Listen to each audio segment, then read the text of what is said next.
गौरव जी के पास जाऊं, गौरव जी जवाब दें, उससे पहले मैं 2 सवाल पूछ रहा हूं। एक, अमेठी में ओवैसी लड़ रहा था जो राहुल गांधी हार गए वहां से। 2, वायनाड में ओवैसी जैसों से आपने गठबंधन नहीं किया होता तो जीत लेते क्या राहुल गांधी? बहुत अच्छी बात आपने की है। देखिए, भारतीय जनता पार्टी वहीं की सूची ओवैसी को देती जो मुस्लिम बाहुल्य क्षेत्र हैं। मैंने आपको राज्य दर राज्य गिना दिए, आप देख लीजिए उठा करके। बाहर चुनाव लड़ते ही नहीं बीजेपी। तो मतलब आप जहां जहां हारते हैं वहां ओवैसी जिम्मेदार होते हैं, आपकी पार्टी की कोई गलती नहीं होती उसमें, वरना आपकी पार्टी 250 में से 220 सीट ले आती बिहार में, है ना सर? बिहार का ओवैसी ने लड़ी 14 सीटें। मैं आपको वो 14 जोड़ के दे देता हूं कि चलिए 19 के साथ 14 जोड़ लीजिए, 33 हो गए। 70 सीट लड़ी थी आपने, क्यों हार गए बाकी की 37? कौन सा ओवैसी आ गया था?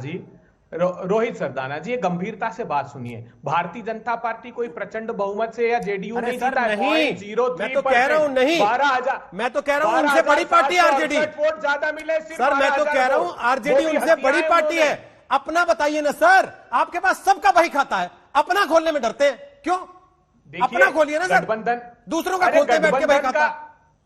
अरे हमने जो त्याग किया है रोहित सरदाना जी, वो आरजेडी जानती है। आपका त्याग जो उत्तर प्रदेश में हुआ था ना, तीसरे दिन अखिलेश यादव के यहाँ से बयान आने लगे थे कि इनकी वजह से साइकिल की हवा निकल गई। सुनिए, हमारा त्याग ये था कि गठबंधन के लिए हमने सिटिंग एमएलए भी दे दी सीट, हमने जो कमजोर सीटें थी वो स्वीकारी। ऐसा नहीं है, ये बात बाहर करने की नहीं है, लेकिन हम जानते हैं प्रतिकूल परिस्थितियों में कुछ समझौता करना पड़े तो राजनीतिक दल करते हैं, क्योंकि यहां पहली प्राथमिकता थी बिहार के युवाओं के रोजगार, यहां पहली प्राथमिकता थी जो बिहार बदहाली और बर्बादी की कगार पर है उसको सही रास्ते पर लाना। आप प्रतिकूल परिस्थिति देखें तो किसी भी हद तक समझौता करने को लेट जाए।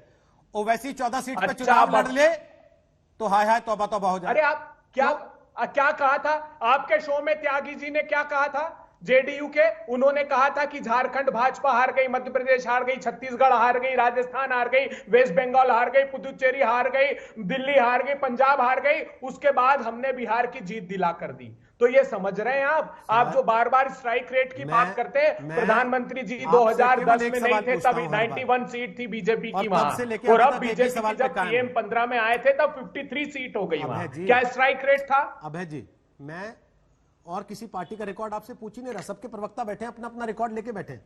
आपके पास सबका रिकॉर्ड जीते ना, अपनी पार्टी का रिकॉर्ड नहीं है। आपने 19 सीट जीती, मध्य प्रदेश जीते ही, कांग्रेस आपने 19 सीट जीती सर। मध्य प्रदेश जीतने के बाद जो सारे विधायकों पे आपने आरोप लगाया कि ये धोखेबाज है, उनमें से कितनों को जनता ने वापस जिता दिया? देखिए, उपचुनाव, अब ये मत कहिएगा क्योंकि मैं बिहार चला गया था और कमलनाथ बिहार चले गए थे इसलिए सब हार गए, या पीछे से ओवैसी आ गया था वहां भी। कमलनाथ, देखिए, जो मुख्यमंत्री कमलनाथ जी होते और ये उपचुनाव होते तो 100% सीटें हम जीतते हैं। उपचुनाव आमतौर पर सरकारों की तरफ झुकता है, इस बात को हमको स्वीकार करना। सर, मेरे को केवल एक बात का जवाब दे दीजिए। 70 सीट पे आपने चुनाव लड़ा, 19 सीट आपके खाते में आई, 14 सीट पे ओवैसी के उम्मीदवार थे, वो 14 के 14 ओवैसी से आप छीन लीजिए, 33 कर लीजिए अपनी। बाकी 37 पे कौन से ओवैसी के भूत थे जो हार गए आप लोग? क्या हुआ वहां? मैंने आपको कहा कि अपेक्षाकृत कमजोर सीटें आपसे ज्यादा लेफ्ट पार्टियों के जीत गए लोग। हाँ, बिल्कुल रोहित सरदाना जी, हमने 40 में से 27 जीती थी पिछली बार। अरे क्या बात पिछली बार? तो फिर 1957 का बता दीजिए, 1984 का बता दीजिए कि हमने तो इतनी सीटें ले ली थी, उससे खुश हो जाइए। फिर बात मौजूदा चुनाव की हो रही है ना सर। मेरा निवेदन इतना है कि इस चुनाव में भी अपेक्षाकृत परफॉर्मेंस हमारा अच्छा था, कमजोर सीटें हमारे हिस्से में आई थी, ये सार्वजनिक रूप से मैं कह रहा हूं। हमारे सीटिंग एमएलए को भी हमने सीटिंग एमएलए भी हमने देखिए, संगठित रूप से तीनों दलों की जीत एक साथ देखनी पड़ेगी। हमारे वोट आरजेडी में ट्रांसफर हुए, हमारे वोट लेफ्ट में ट्रांसफर हुए, उनके वोट हमें ट्रांसफर हुए। आपने बंगाल की उम्मीद छोड़ दी है, इसका मतलब जब ओवैसी ने कह दिया कि हम बंगाल में चुनाव लड़ेंगे, बंगाल की उम्मीद छोड़ दी। अभी 9 सीटें कुल मिला के विधानसभा में आपकी। आप देखिए, कल 2 नेताओं के वक्तव्य एक साथ आए, एक देश के प्रधानमंत्री जी का जिन्होंने जिक्र किया कि वेस्ट बंगाल का चुनाव है, एक ओवैसी का जिसने कहा वेस्ट बंगाल जाऊंगा। तो ये स्क्रिप्ट, ये पटकथा तैयार होती है। अब भारतीय इनके पास है क्या? मैं बताता हूं, भारतीय जनता पार्टी के पास अभी गौरव भाटिया जवाब दें प्रधानमंत्री के बयान को लेके, लेकिन इससे एक चीज और पता लगती है। आप लोग अभी पिछला रोना रो रहे हैं, वो लोग अगली तैयारियों पे निकल चुके हैं, उनके टारगेट क्लियर है। आपको अपना पिछला हिसाब पता नहीं अभी तक।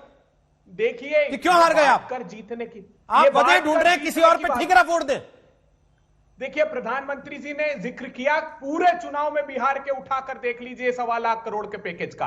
बंगाल में जाएंगे, अभी तैयारी कर दी उन्होंने। वो ये भारतीय जनता पार्टी जो वेस्ट बंगाल का स्थानीय निकाय का चुनाव भी बांग्लादेश की हिंसा के चित्र लगाकर लड़ती है, जानते हैं? ये समझ लीजिए इन्होंने खाका तैयार कर लिया वेस्ट बंगाल के चुनाव का। ओवैसी के प्रवक्ता है नहीं, तो मुझे कुछ चीजें बड़े सीधे सीधे सपाट तौर पे आपसे पूछनी पड़ी और आगे भी पूछूंगा मैं।